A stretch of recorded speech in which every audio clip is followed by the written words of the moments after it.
The God you don't believe in. There's a God that many people hate. A God they mock, ridicule, and deny. A God they say is cruel, outdated, and imaginary. But here's the paradox. That God, the one atheists reject, isn't the God Christians worship either. So let's begin with a question. What if the God you don't believe in was never real to begin with? What atheists think God is? Let's be honest. Many atheists are not arguing against the Christian God. They are arguing against a caricature of God, a straw man made of bad Sunday school and pop culture.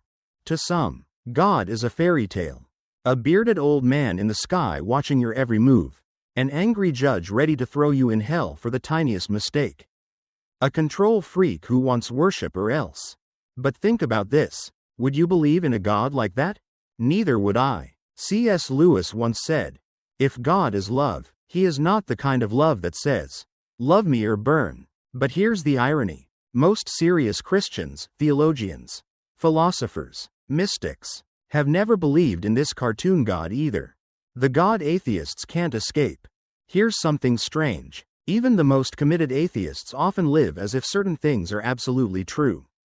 They believe that justice matters, that truth exists, that all human beings have dignity, that love is real, and self-sacrifice is noble.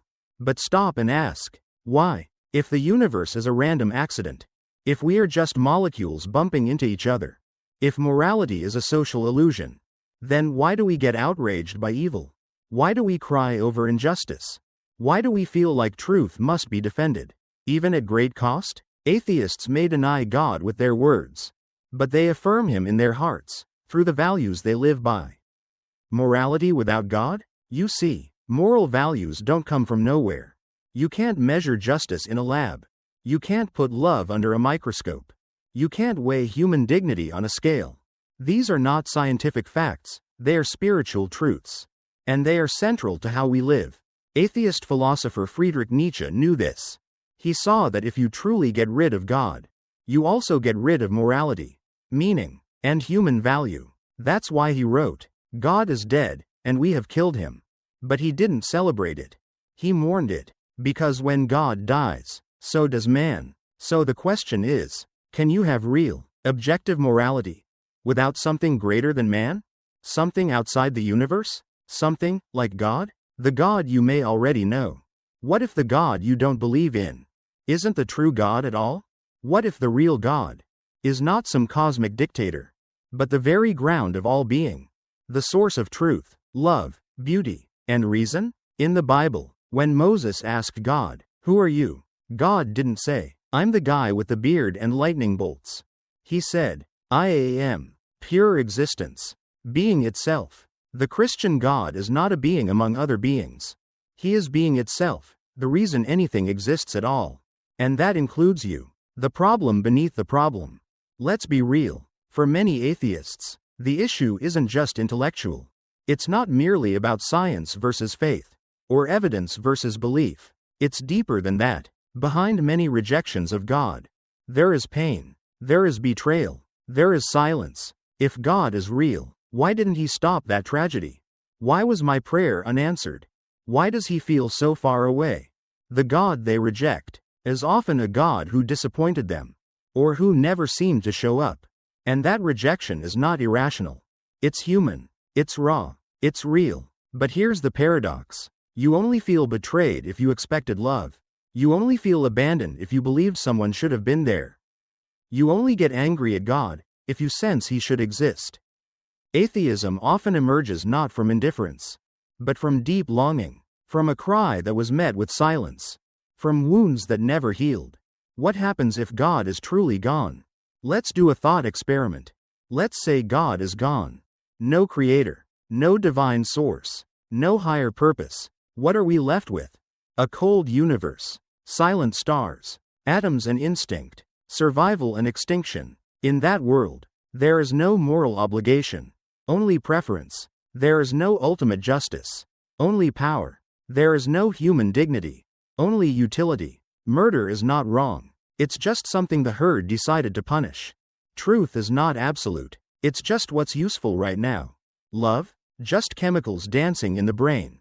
romanticized biology. You can still pretend these things matter.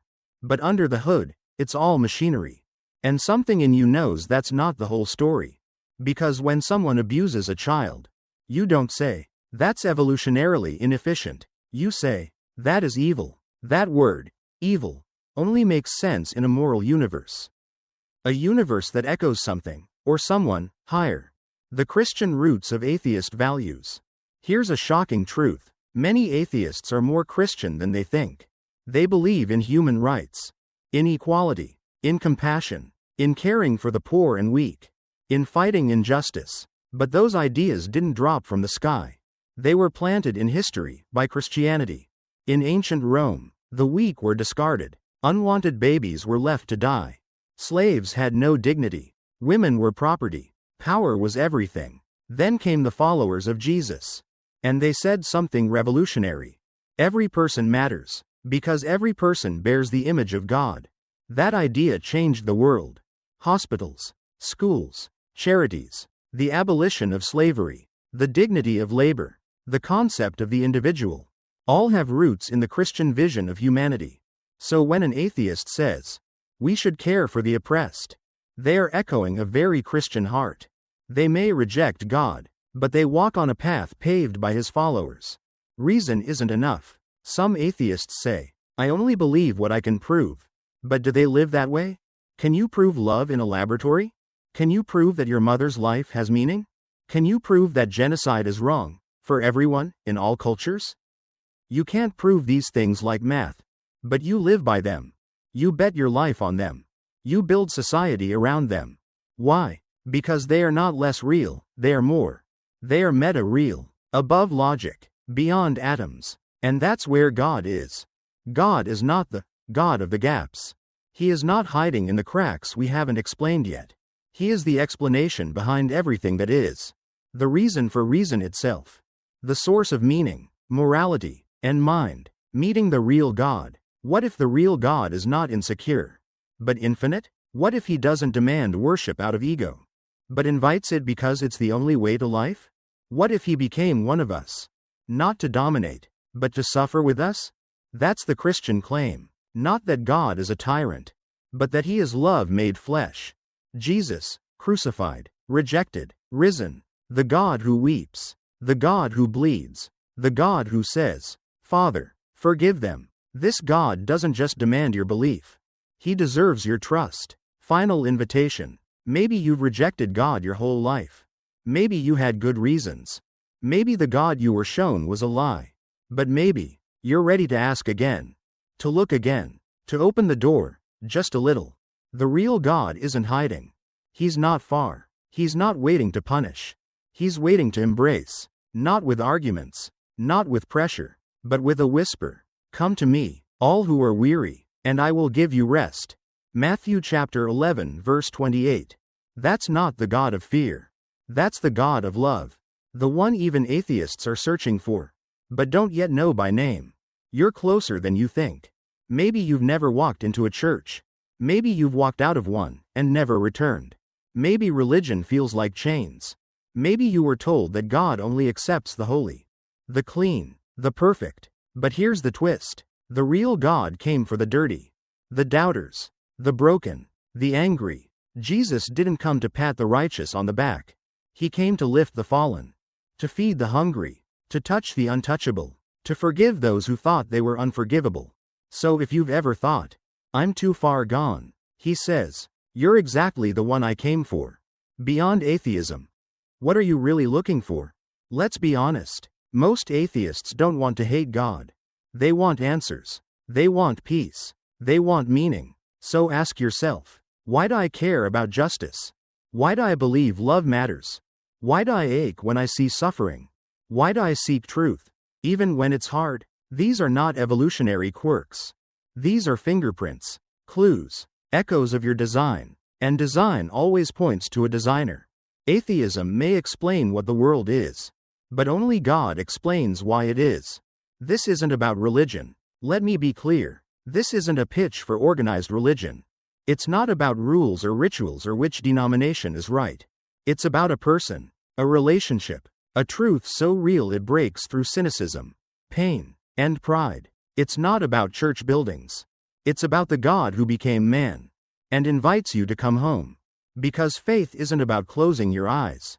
It's about opening them to reality as it truly is. The question that matters most. So here's the only question that truly matters. What if God is real, and He knows your name? Not as a theory, not as a cosmic force, but as Father, as friend, as the one who knows every scar, every failure, every fear, and still says, "You are mine." If that God exists, don't you want to know Him? A simple step. You don't need a cathedral. You don't need a priest. You don't need all the answers. You just need honesty. Maybe your prayer sounds like this: God, I don't even know if you're real. But if you are, I want to know you. Show me who you are. Not the version others told me. The truth, the real you. That prayer may be the most courageous thing you ever say. An open invitation. You don't have to walk this road alone. Millions have asked these questions. And millions have found answers, not in a system, but in a Savior. His name is Jesus. He didn't come to control your mind. He came to set your soul free. And He's not afraid of your doubt. He welcomes your questions. He embraces your brokenness. The God of the Bible is not afraid of atheists. He loves them, and He's calling them by name.